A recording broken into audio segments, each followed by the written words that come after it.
ತುಂಗಭದ್ರಾ ಜಲಾಶಯ ಗೇಟ್ ಕಿತ್ತು ಹೋದ ಪ್ರಕರಣ 19ನೇ ಗೇಟ್ ಮೇಲ್ಭಾಗದಲ್ಲಿದ್ದಂತ ಸ್ಕೈ ವಾಕ್ ಬೀಮ್ ತೆರವು ಮಾಡಲಾಗ್ತಾ ಇದೆ. ಗೇಟ್ ಅಳವಡಿಕೆ ಕಾರ್ಯಾಚರಣೆಗೆ ಅಡ್ಡಿಯಾಗಿದ್ದ ಹಿನ್ನೆಲೆ ತೆರವು ಮಾಡಲಾಗ್ತಾ ಇದೆ. ಸ್ಕೈ ವಾಕ್ ಬೀಮ್ ಕೆಳಗಿಳಿಸಿದ ನಂತರ ಗೇಟ್ ಕೂಡಿಸುವಂತ ಕಾರ್ಯವನ್ನು ಪ್ರಾರಂಭ ಮಾಡಲಾಗ್ತಾ ಇದೆ ಅನ್ನೋದು ಸದ್ಯಕ್ಕೆ ಸಿಕ್ಕಿರುವಂತ ಅಪ್ಡೇಟ್. ಎಸ್ಡಿಆರ್ಎಫ್ ಮತ್ತು ಅಗ್ನಿಶಾಮಕ ಸಿಬ್ಬಂದಿಯಿಂದ ಮುಂಜಾಗ್ರತಾ ಕ್ರಮಗಳನ್ನು ಕೂಡ ಕೈಗೊಳ್ಳಲಾಗ್ತಾ ಇದೆ. ಡ್ಯಾಮ್ ಗೇಟ್ ಕೆಳಗಡೆ ಎಸ್ಡಿಆರ್ಎಫ್ ಹಾಗೂ ಅಗ್ನಿಶಾಮಕ ದಳ ಸಿಬ್ಬಂದಿ ತಯಾರಿಯನ್ನು ಮಾಡಿಕೊಳ್ತಾ ಇದ್ದಾರೆ. ಡ್ಯಾಮ್ ಕೂಡಿಸುವಾಗ ಏನಾದರೂ ಅವಘಡ ನಡೆದ್ರೆ ಅಂತ ರಕ್ಷಣೆಗೆ ಅಂತ ಸಿದ್ಧತೆಯನ್ನು ಕೂಡ ಮಾಡಿಕೊಳ್ಳಲಾಗಿದೆ. ಸೊ ಈ ಗೇಟನ್ನು ಅಳವಡಿಸಬೇಕು ಅಂತ ಅಂದರೆ ಈ 19ನೇ ಗೇಟ್ ಮೇಲ್ಭಾಗದಲ್ಲಿದ್ದಂಥ ಸ್ಕೈ ವಾಕ್ ಬೀಮನ್ನು ತೆರವು ಮಾಡಬೇಕಾಗತ್ತೆ. ಸೊ ಈ ತೆರವು ಮಾಡುವಂಥ ಕೆಲಸವನ್ನು ಮಾಡಲಾಗ್ತಾ ಇದೆ. ನೀವು ದೃಶ್ಯದಲ್ಲಿ ಗಮನಿಸ್ತಾ ಇದ್ದೀರಾ.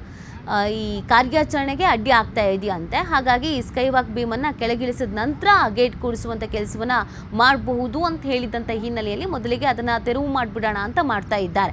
ಸೊ ಏನಾದರೂ ಸಮಸ್ಯೆ ಆದರೆ ಅವಘಡಗಳು ಸಂಭವಿಸಿದ್ರೆ ಅಂತ ಎಚ್ಚರಿಕಾ ಕ್ರಮಗಳನ್ನು ಕೂಡ ಕೈಗೊಂಡಿದ್ದಾರೆ.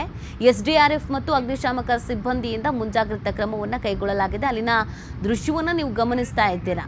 ಇದು ಕಾರ್ಯಾಚರಣೆಗೆ ಅಡ್ಡಿ ಆಗ್ತಿರುವಂಥ ಹಿನ್ನೆಲೆಯಲ್ಲಿ ಮೊದಲಿಗೆ ಅದನ್ನು ರಿಮೂವ್ ಮಾಡಬೇಕು ಅಂತ ಬಹಳ ನಾಜೂಕಾಗಿ ಬಹಳ ಎಚ್ಚರಿಕೆಯಿಂದ ಸೂಕ್ಷ್ಮವಾಗಿ ಆ ಕೆಲಸವನ್ನು ಮಾಡಲಾಗ್ತಾ ಇದೆ. ಅದರ ಜೊತೆಗೆ ಯಾವುದೇ ರೀತಿಯಾದಂಥ ಅಹಿತಕರ ಘಟನೆಗಳು ನಡಿಬಾರ್ದು ಅಂತ ಮುಂಜಾಗ್ರತಾ ಕ್ರಮಗಳನ್ನು ಕೂಡ ಕೈಗೊಳ್ತಾ ಇದ್ದಾರೆ.